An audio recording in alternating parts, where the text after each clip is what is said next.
দারুণ খবর। ভোটের আগে বিভিন্ন রকমভাবে সরকারি কর্মচারীদের, কন্ট্রাকচুয়াল কর্মীদের, সিভিক ভলেন্টিয়ারদের বা অন্যান্য কর্মীদের তো বেতন বৃদ্ধি হয়েইছে। তার সঙ্গে সঙ্গে এবারে কিন্তু ভোটের আগে আরও একটা বড় ঘোষণা করলো সরকার, যেখানে থাকবে অগ্রিম বোনাসের ভালো খবর।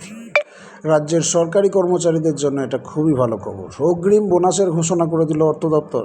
রাজ্যের সরকারি কর্মীদের অ্যাডহক বোনাসের পরিমাণ বাড়িয়ে 6,000 টাকা করে দেওয়া হলো।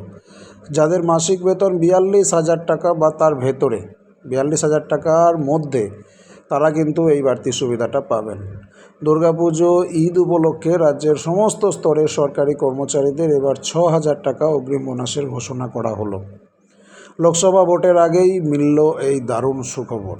সদ্য স্কুলে যোগ দেওয়া শিক্ষকরা এই বোনাসটা কিন্তু পাবেন না।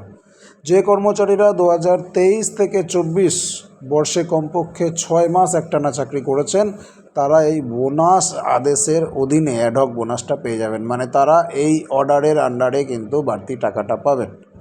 সরকারি সূত্র মারফত জানা যাচ্ছে, এতদিন পর্যন্ত সরকারি কর্মীদের অ্যাডহক বোনাস ছিল 5300 টাকা। আগে আরও কম ছিল, 5300 টাকা লাস্ট 2 বছর পেয়েছে। এবার থেকে তা বাড়িয়ে দেওয়া হচ্ছে 6,000 টাকায়।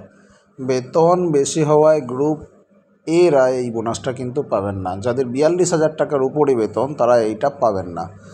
পাশাপাশি যে সমস্ত গ্রুপ বি এবং গ্রুপ সি কর্মীরা অনেক দিন থেকে চাকরি করছেন এবং যাদের মাইনে বেড়ে 42,000 বা তার উপরে চলে গেছে, তারাও কিন্তু এই বোনাসটা পাবেন না।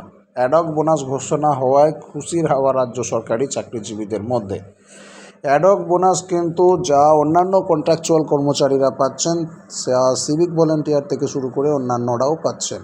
এবারে কিন্তু 2024-এ যখন আপনাদের ঈদ আসবে বা দুর্গাপুজো আসবে, আপনারা এই বাড়তি অ্যাডহক বোনাসটা পাবেন, 6,000 টাকার বোনাস। খুবই ভালো খবর। দর্শক, আপনারা কি বলছেন এই বিষয়টি নিয়ে অবশ্যই কমেন্ট করবেন, ভিডিওটি শেয়ার করবেন।